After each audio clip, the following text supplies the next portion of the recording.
Let's just talk about Jeffrey Epstein, the most maligned person, falsely maligned person in American history, it seems. Now, obviously, it's picking up attention recently in the past month or so because the Trump administration has basically done everything they possibly could to make it seem like Trump was actually a lot more involved with Jeffrey Epstein than we previously thought. I was of the mindset that like up until 2003, they were homies and then they parted ways and that, you know, Trump was no longer as involved with Epstein in the way that like the Clintons were, for example, like with direct and indirect involvement, with the exception of like weird appointments to his cabinet like Alexander Acosta. But everything that Trump has done thus far, even the wishy-washy ways in which he responded to whether or not he would reveal the contents of the Epstein investigation leading up to the election, made me feel as though maybe he was a little bit more involved in the possibly even diddling of the children. At least that's the way he keeps presenting himself. So I wanted to hear what your guys' updates are on the situation so far. Well, I think the sideshow of it has been extraordinary. Like just spawning these like internal fights within departments, within the FBI, within the White House, like all of these cliques seem to be forming to like try to figure out what to do and how to defend themselves against this base that they kind of appealed to in the election. I mean, they leaned into this stuff so much, and now having to kind of both defend Trump and say like, oh, but he doesn't have anything to do with it, but also we're being so transparent, and now have to kind of like lock down the fort and come up with a plan against a bunch of like influencers that they cultivated is, I love it. I love it. I love watching all of it play out. The incompetence is pretty crazy. Sending the least trustworthy man in America, Kash Patel, to go on the Joe Rogan Experience before this like big revelation that they were actually not going to release the files at all. But then even after that, we saw a more competent propagandist, this like former CIA guy, go on the Joe Rogan Experience. I don't know if you guys saw that one. Was it Mike Baker or something? Like there was a dude that went on the Joe Rogan Experience. That's a guy who just loves to be on Twitter. Yeah. And he was on the Joe Rogan Experience and he said a couple things that I want to bring to your attention that I thought was very funny. Number one, he said, oh, the CIA actually doesn't do blackmail operations that frequently because it's just like all of the confidential informants you get out of that will have a lot of disdain for the CIA. So they're not like reliable in their service, which I thought was really funny for him to say that. And then he also implied that it was maybe Jeffrey Epstein was a foreign intelligence asset, but not Israel, and perhaps maybe of Russia and China. Jeffrey Epstein is Chinese. I've been saying that since the podcast started. He's you go. Chinese. Look, zoom in on some of those pictures. You might either like or dislike what you see, but the Kash Patel being deployed to Rogan, Field Assignment Rogan, is so funny to me because it actually is the toughest assignment to have to sit across from Joe Rogan and be like, he killed himself. It's not true. Let's be real here for a second. Most people could not do that. You would sit across from Joe Rogan and be like, yeah, I don't know. You're right, Joe. You know, it's hard to go against sex appeal. Like that. But there was that funny dust up in the FBI when Dan Bongino and Kash Patel sort of had that split with Bondi, and Bongino or Bongingo in particular got like really pissed off at Pam Bondi because he, of all of them, is like the most media like podcasty one. Yes. And so he's just like clearly pissed that Pam Bondi just put out this memo and just destroyed basically his fan base. His fan base's like affection for him.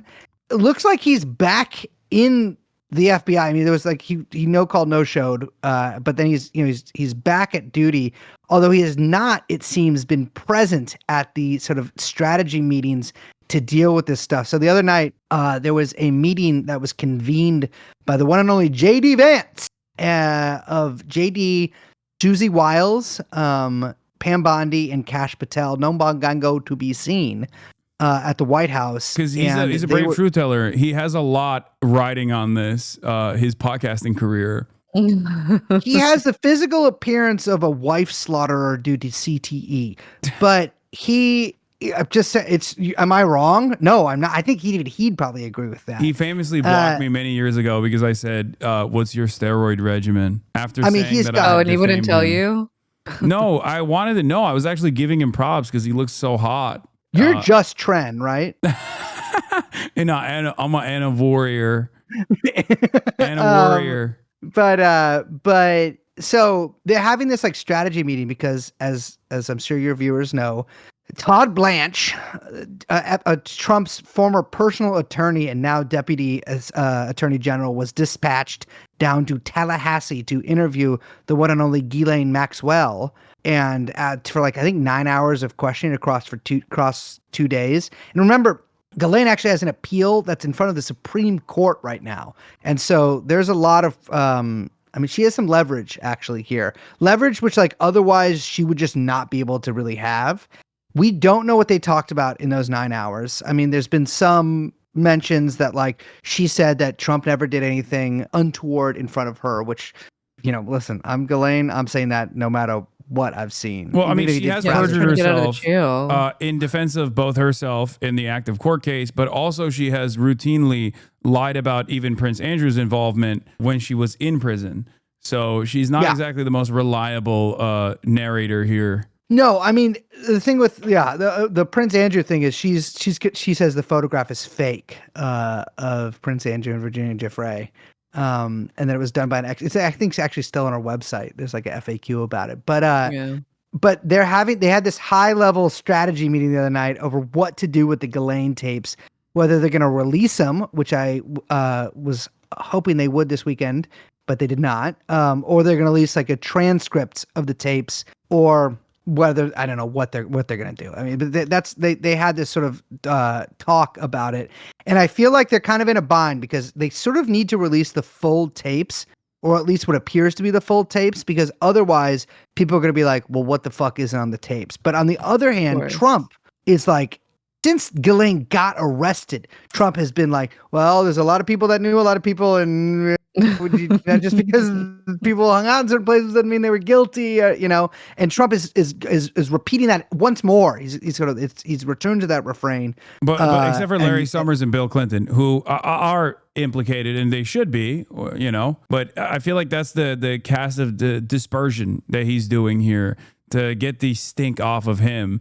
He tried the failed Russiagate reversal on Obama, and it seemed to fall on deaf ears, regardless of the fact that Obama definitely did do a coup against Donald Trump in 2016. I agree.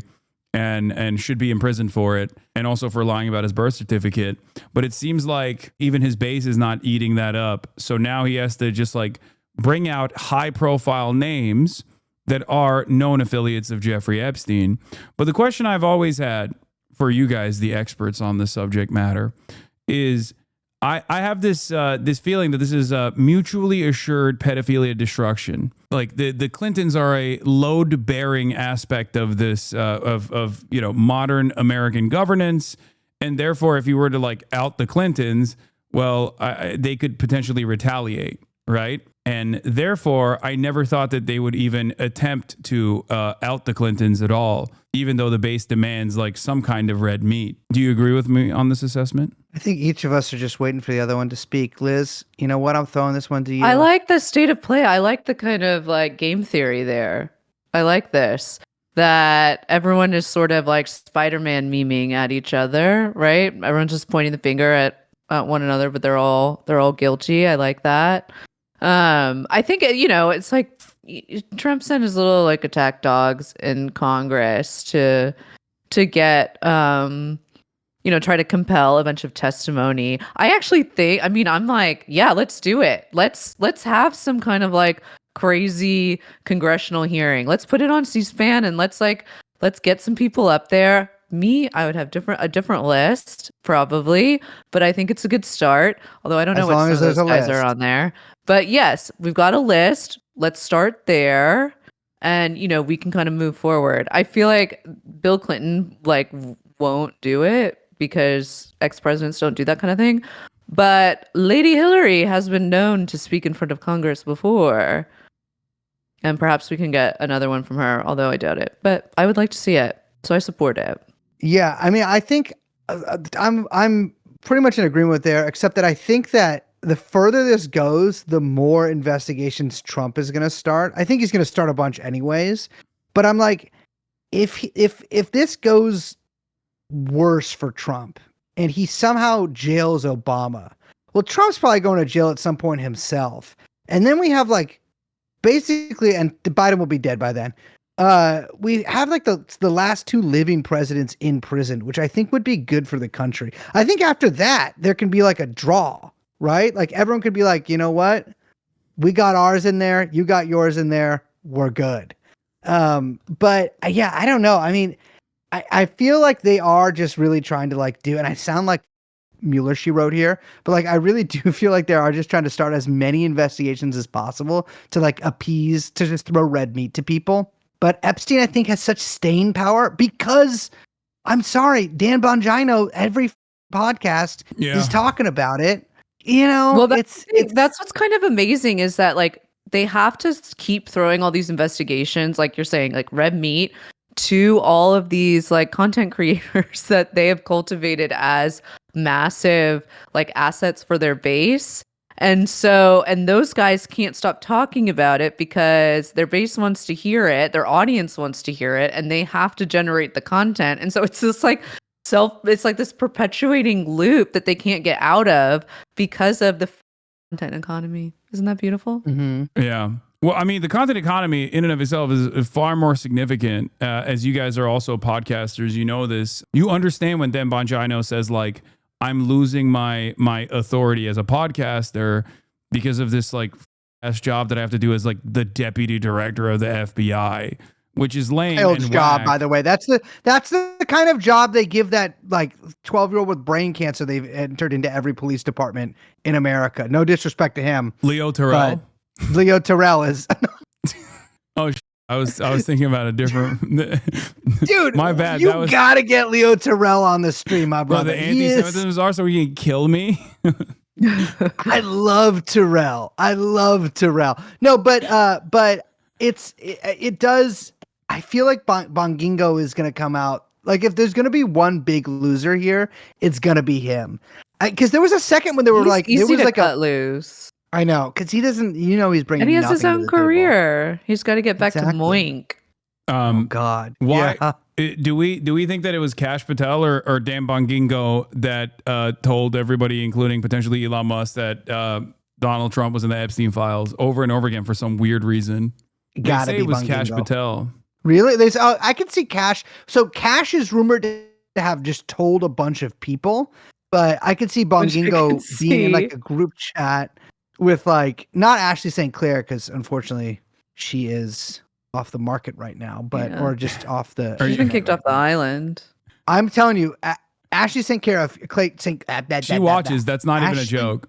She's Ashley. Yes. First of all, if you're watching this, please come on our show. We will break every Wait, really? rule. We will break every rule. Well, please come Liz, on our do show. you want this to happen? Because I can actually make it happen. She's like actively trying to come on my stream because oh my God, because of Elon Musk's like personal animosity towards me. So if you guys I'm a team player. Yeah, I think it would be a good show. I think we have some mutual interests here, Ashley.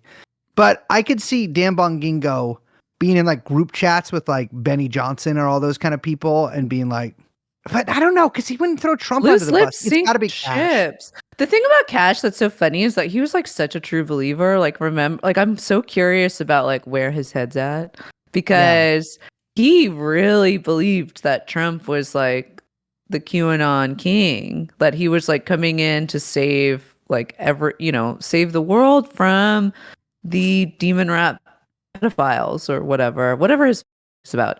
And I'm like, oh my gosh, do you think that he got there and was like looking through all this, saw Trump's name and was like, like had like a kind of personal crisis? Like I that's what I want to know. Like, where is he at? Because he was a true believer and now I'm not so sure. So you're thinking Dan Bongingo could potentially undermine this entire administration from within, because as a true Fedayeen, he thought Donald Trump was actually innocent. And now he's seen the truth and it's hurting him. I think that this administration is facing a lot of trouble due to content creators. And it's a hoisted by their own petard situation. You know, they cultivated these insane people who sell Moink products, which is one of Dan Bangingo's biggest sponsors. And now they have to appease them. And it's just, this is the world they've created. And we just have to live in it, I guess. Like everything is so media reactive. Like, interestingly, Trump is, I think, still just watching Fox and Friends, but all the people sort of in the Trump sphere are like watching, like that's like who's on Rumble. And so they have to X. Yeah. And I think the scary thing, I mean, to like jokes aside, it is a little scary when you start thinking like they're not there yet, but you could see them or the next iteration of whatever the next administrations are, whatever party. But as everyone becomes more online and everything is more online, even more than it is now, like when policy starts getting set to the beat of Twitter, or it becomes as reactive or trying to keep up with media cycles like that, it gets insane. You see that a little bit with like the way he handles tariffs and all of these things. But just like thinking through all of that kind of makes me feel pretty sick about the state of the world. So do you guys think that my assessment, my speculation is that from the start has been that they are just not going to reveal any of the investigations that took place already. Never do any sort of like financial tracing of the paper trail left behind by like wire transfers and things of that nature that actually uncover a much larger web of wealthy finance people and what their level of involvement was with Jeffrey Epstein beyond like the stuff that is the most, I guess it's a weird term to use, but salacious and eye-catching, like the sex trafficking and pedophilia. And they're just simply going to use Ghislaine Maxwell as like the sole singular witness to everything and greatly elevate her importance here as a way to just like not uncover any of the information from said investigations and then offer her some kind of like lenient sentencing in the process. Do you guys think that assessment is correct? Yeah. I mean, yeah. Yeah, I mean, I do think that assessment is correct, Hasan. Why don't you let me say it? You're interviewing us. That's true. No, all good. No, all good. I'm sure Ro Khanna wouldn't complain if he was on the other side of the microphone here. Maybe you'd like to have him on next time. I mean, I have had him on the stream before, and he's doing this Epstein press conference on the September 3rd, I guess. But so I'm like, I feel like they're kind of going to string it along as long as they can. And I don't think there's a big chance Ghislaine gets a pardon, but I'm going to say the chance that Ghislaine gets a pardon is like significantly greater than it was a year ago, which I would have said was absolutely zero. And so I don't know. I mean, if it turns out like that is how all this ends, or like what this leads to, which is Donald Trump pardoning Ghislaine Maxwell, then I mean, you know what? It's probably not good. It's not good, obviously, but it will be kind of amazing in that sort of like historical sense. Yeah. But I do think that there will be a lot of animosity even from Trump's base unless they offer like some solid red meat in terms of like famous Democrats that are associated or something. But even then, I feel like people will consistently demand more information because I feel like this is the only type of like class based analysis that these guys can engage with, where it's like billionaires get to do pedophilia and suffer zero repercussions, but they can't even be creepy to their niece's friends at the barbecue without people yelling at them. I feel like that's just like the average hog in the base. Did you see that Trump was weighing whether to pardon Diddy? I did. But was he really? Yes. Is it just some shit he was saying? This president's always yapping about something. He is talking frequently. Basically, yes, I agree. But like, I feel like you can kind of trick the MAGA base with some other shit. I think there'll be a lot of people who are like, hey, remember that? But I don't think this is enough for like full rupture. I do think it's bad for Trump and gives him a lot less like runway on some other issues. And I think that, again, like basically, as you were saying, as we were talking about earlier, the further this goes along, the more like desperate he's going to get to sort of just distract from it and just get it out of the news. by replacing it with something even crazier. And so I don't know if we're quite there yet. I mean, I think that it was so transparent with the Russiagate stuff and like referring Obama to the DOJ like the day after the big dust up over this. I don't know. We'll see. But no one is even talking about Obama doing a coup. Like I know. Even the podcaster orbit that Trump wants to actively entertain Barack Obama as like doing a coup against them in 2016, which again, he won that election. So I don't even know why he's like still trying to do that. Has not really entertained that conspiracy theory as much as they care about the Jeffrey Epstein stuff. So I just don't know if it's going to go away. I think this is like the first like real issue of consequence that unwinds at least some of the biggest diehard MAGA loyalists, at least like the ones that get their notes from the internet. Yeah, I mean, I think one of the things too is that Russiagate is also really boring to talk about. Oh yeah. And compare that to like Jeffrey Epstein. And so that was kind of a gambit on his part that I just don't think is going to was destined to be successful, because nobody like wants to talk about the Nunes memo and like, all this kind of like, I know about Russiagate. I do, it's funny. I do think that there was a big kind of Russiagate scam cooked up by the IC, but it's boring. Yeah. I mean, you're trying to bring up something that is so far in the past. Like if the time to do the Russiagate stuff or the reverse Russiagate stuff was Trump 1. Yeah. That would have had the maximum impact. It's like now it doesn't matter. You lost an election, then you won another one. It's just like that's so far in the rearview mirror that nobody gives a shit. He didn't have the power in Trump 1, and it was like still going on in Trump 1, though. That's like kind of the problem. True. He didn't have the power. I agree. Have the podcaster loyalists in every facet of the administration. There was a mixture of like competent people who ended up becoming spoilers for his agenda. Yeah, but he didn't have a goat like Tulsi in there. Yeah, he also like cleaned house at all the different departments in a totally different way this time than you could tell when he was on his, revenge tour, whatever we want to call the campaign, like they were approaching the whole thing very differently and with a very different plan of attack than they were in 1, or even 2020, which felt more like trying to just like push the My Pillow across the finish line, and they couldn't, but this time was like very much more strategic, and we're still kind of like watching all that play out. What do you guys think of the media involvement so far in this? Because like in the past, they have actively been like, Jeffrey Epstein didn't kill himself. Here's proof. Or did kill himself. Sorry. Here's evidence. There was like numerous articles written about it. And it almost felt like they were running cover for the many different crimes of Jeffrey Epstein, with like notable exceptions in, local reporting and things of that nature. Whereas now it does feel like they are actively pushing for it because they recognize that this is something that drives clicks and it's something that actually frustrates Donald Trump.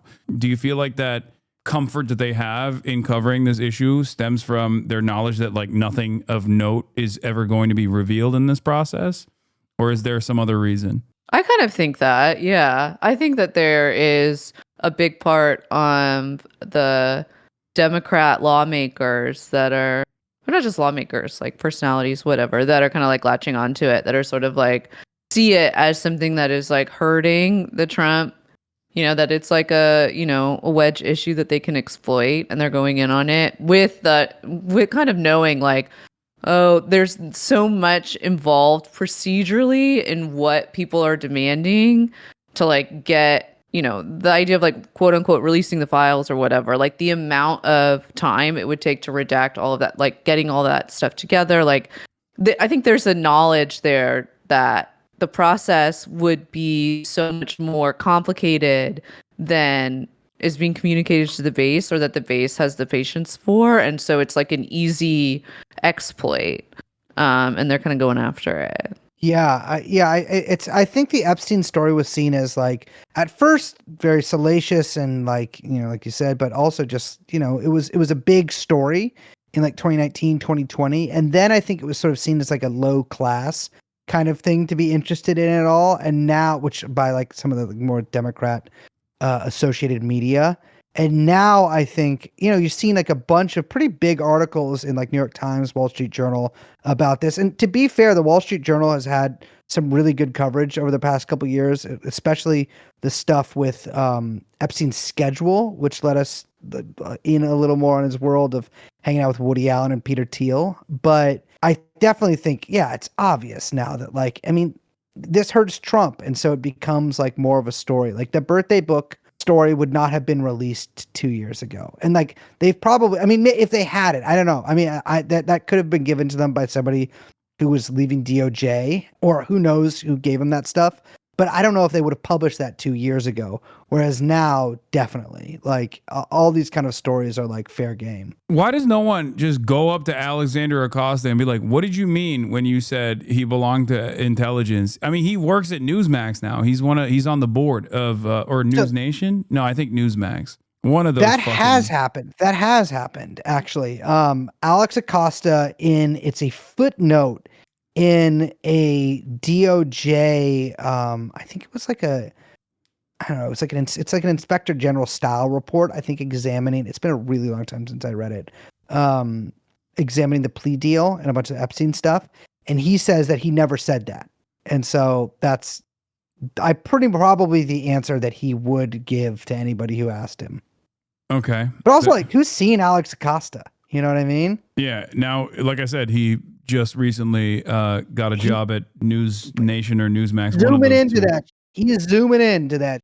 Yeah. As far as the Supreme Court case goes, would you guys care to elaborate on the details of the Supreme Court case with Ghislaine Maxwell? Because if I'm not mistaken, it's about the previous pardons that came with the Alexander Acosta sweetheart plea bargain that maintained that all of Jeffrey Epstein's affiliates would actually have a permanent blanket protection. And that is what they're stressing, right? That's what they're trying to claim, is like Ghislaine Maxwell shouldn't be imprisoned because of that previous pardon that is supposed to protect her. Do I have that right? Yeah, it was a non-prosecution agreement. They are saying that, they used this before the trial. They tried to get the entire case like thrown out before it even went to trial, and then during trial, then after trial, the appeals process started. But yes, you're absolutely correct. It has to do with the kind of blanket immunity that was granted to all unnamed co-conspirators of Jeffrey Epstein, which would include Ghislaine Maxwell. And it has to do whether or not that covered just Florida or New York. It's all, I don't know, a bunch of like legal wrangling. But it didn't work it hasn't worked as an appeal, and it didn't work to get the original case thrown out in New York. And so now it's just kind of worked its way up. I think it sounds like way crazier to be like, and it's in front of the Supreme Court, where it's like, you don't know if the Supreme Court's going to hear it. It's just that it's literally at the like last stage of the appeals process, which is at the highest court in the country. But it's been there for a little bit. Yeah, I think unless something extraordinary happens, like really, really, really extraordinary, I think that there's like very little chance that this appeal goes anywhere. I would say there's almost no chance that it goes anywhere. Although I would have said zero chance maybe a year ago, but again, like things have changed a little bit. But it's as was kind of worked out during the SDNY prosecution of Ghislaine, like the NPA, first of all, was basically voided, but also just doesn't apply to that's why they sort of charged her with those specific crimes also. In like the ones that she was charged with, and like in the specific circumstances she was charged with them, because that also is like a stronger argument of the NPA not applying in this instance. But also like the government's like the NPA doesn't apply anyways. Epstein, got arrested. Why do you think Jeffrey Epstein was most likely assassinated under similar circumstances as Jean-Luc Brunel in a Parisian prison? And Ghislaine Maxwell is out of all of the known major co-conspirators, the only one that has remained alive. Is it because of her tendency to play ball? Is it because of her direct affiliations potentially with the intelligence community? Like, what do you think is the reason why Ghislaine Maxwell is still alive and well, whereas all of the other pieces of this puzzle have died? under mysterious circumstances. Well, I mean, I have no idea the truth of it because, I don't know Ghislaine.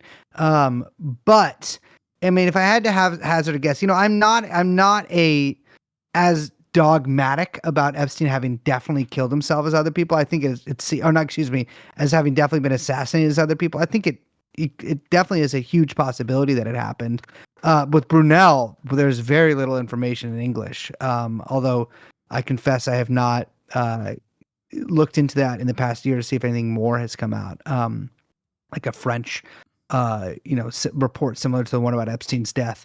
But I don't know. I mean, one would, I guess, assume from contextual clues that, like, yeah, she had maybe more direct involvement with whatever was behind all of this. And that's why nothing has happened. But also, like, maybe, it would look too crazy if she also killed herself in jail or in prison, rather. I don't know.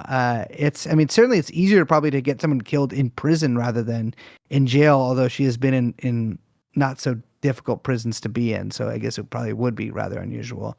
But yeah, I don't know. I mean, I think we'd learn a lot from whatever they release if they release anything from the Todd Blanche interviews that the deputy AG did, a few weeks ago. But yeah, I have no idea. She maintains she's innocent of everything. She maintains that like nothing happened whatsoever. Yeah. So I think, if that's to signal to anybody that, like, she's playing ball, and she hasn't like ratted other people out or try to take a deal that we know of. She is omerta, she is saying that nothing happened. Yeah. That was also another thing that I found really interesting is that famous Jeffrey Epstein affiliate lawyer friend who always kept his underwear on inside of the Epstein mansions, Alan Dershowitz, was one of the people that was demanding that Ghislaine Maxwell actually reveal all of the involvement of all the people. He even said something along the lines of how there was like a client list, but which is also another point of contention, but like some semblance of a client list that only she was privy to in between, the constant battles of trying to secure his pierogies in Martha's Vineyard. Well, I'd like to see Alan Dershowitz's client list. O.J. Simpson, Ted Kennedy, Jeffrey Epstein. No, Alan Dershowitz, I'm going to be honest, maybe this isn't a sexy answer to give. I think Alan Dershowitz likes to be on TV. So anytime something happens, that the pierogi incident is a perfect example of this. It's like he just wants attention, which I understand. But I think he just kind of like says like this sometimes, but he's like, this will totally validate my claims to have done nothing wrong because Ghislaine will, exonerate me. Ghislaine will absolve me. There's been the talk of having Ghislaine speak before Congress, which I would be very interested in because that would it would just be an incredible thing to see. But she's saying now that unless something happens with her appeal, she'd plead the fifth. So I think they're delaying it. That's such a shame. I want to see that. Mrs. Maxwell goes to Washington. I think you're right about Dershowitz too. I just think that he says a bunch of shit all the time. So he just likes to hear himself be reading it further into it that like Ghislaine Maxwell would play ball and Alan Dershowitz knows that, which is why he's like going on television and saying like she should reveal everything she knows, knowing full well that like she will most likely cooperate with whatever the narrative the authorities want out of her, specifically Donald Trump and this administration. Yeah, I think the sort of key part of that is Alan Dershowitz going on TV. He loves to go on TV.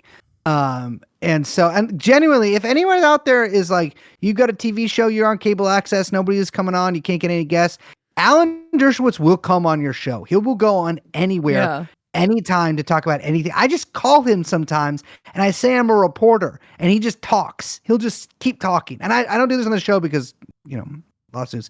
But he will say whatever. Okay. Does that mean that we're slated to see Dersh on the latest episode of TrueAnon? No, I don't call him on the show because I'm afraid that if we put him on the show, he'll like eventually figure out, first of all, that it's me calling him every time I call him, but then also who I am. As funny as that would be, I do not relish the thought of representing myself pro se, which I would have to do. I'd have to represent myself in court against Alan Dershowitz. You know what I would do? I'd probably just tie it up in appeals. I guess I have to lose to appeal. I'd probably just tie it up in some way until, well, he's elderly. And so I'd probably just send some people with COVID, you know, out there to Martha's Vineyard and sort of, you know. Let God sort it out? Let nature take its course, yeah. We don't have him on the show, but we definitely go over his love of nude beach volleyball. Yes, yeah. That's a and really actually, yes, let me correct myself. That's correct. That's correct. Yes. First of all, I would have an all COVID having legal team is what I would do. And I just all of my lawyers actively have COVID at all times. But second of all, which is actually a good legal strategy for anybody if you're trying to make your court case drag out, just constantly be cycling in and out guys with COVID and just giving it to everybody. But yeah, Alan Dershowitz, nude volleyball. Okay. Well, thank you so much. Imagine, no, just shut the f up. Imagine, listen to this. Imagine the sound of his ball sack slapping against his legs, his bare buttocks. Because you know, old guys have those danglers. Oh yeah. Oh yeah. Oh yeah. Alan hangs low. I know. I've seen it in the sauna. No, in the Turkish bathhouse. In the Schwitz. In the Turkish bathhouse that we frequent together. I do love the Turkish bathhouse as we embrace one another as lovers. I do love it. And that's, if you want to, yeah, you should start doing, man, that's what you should do when you do your little travel things. We're not going to the Bronx next time. We're going to fucking Spa 88 down on Wall Street. And we are setting up, I don't know if cameras will work on one of those things, but we were setting up in a Schwitz and just. With the camera, post with it the up. camera going. You could do it. No, Yeah. I don't think I think that They'd would want be. to see that. I would get that'd be a violation of terms of service. Also, just a violation of numerous human rights if we were to show that to the public. I think. Yeah, that'd be tough. Well, is there anything you guys want to fill me in on as far as any updates or anything else for that matter that you guys want to promote before I let you go? We don't promote anything. Wait, we don't promote anything, but actually we do have something to promote, Liz. We do. We're doing 4 live shows in New York City. 2 of Hell them, yeah. you know, sold out. But the second 2 are only kind of close to being sold out. And they're happening on October 30th. Halloween's Eve, they call it. The night before Dracula, 10:30, October 30th. And then the next one is November 19th. Got nothing to say about that one, you know. It's not really, it's near Thanksgiving, but not that close. Okay. I mean, it's close enough, but we got that's November 19th, 11:19 at sorry, my nose itched, at the Society for Ethical Culture. They wouldn't allow your ass in there, huh? No. I know, what a weird name, right? I But know. it's, I do unethical culture. I do unethical non-monogamy. I might be in New York this weekend for the Palestinian rally. This weekend. Yeah, this upcoming weekend. There's a big rally on Saturday. I might pull up for that Yeah. if you wanna come back on the show, Yeah, Brace. maybe I'll go. Yeah, I won't put maybe Liz I'm through supposed- that. Supposed to go on a party boat at some time this weekend. So. Wait, what? That's On tough. Saturday I know. you have a party boat? Not me. It's a guy I know. Not like a fancy one. Like Okay. one of those little things you rent out for a few hours. All right. Well, But yeah. Let me know if you're coming. there you have it, folks. Brace Belden, Liz Franczak, thank you so much for coming on, guys. TrueAnon podcast. Bye-bye. See ya. That was the brave, the true, the only last remaining journalists that are out there doing the damn thing. The TrueAnon podcast, comprised of real journalism, ethical journalism, and the only real true centrists out there, the true moral compass. Not journalists, not legally actionable. Yes. They are not legally liable journalists. I'm just saying that as a joke, as a meme. Okay? Don't take it seriously, please.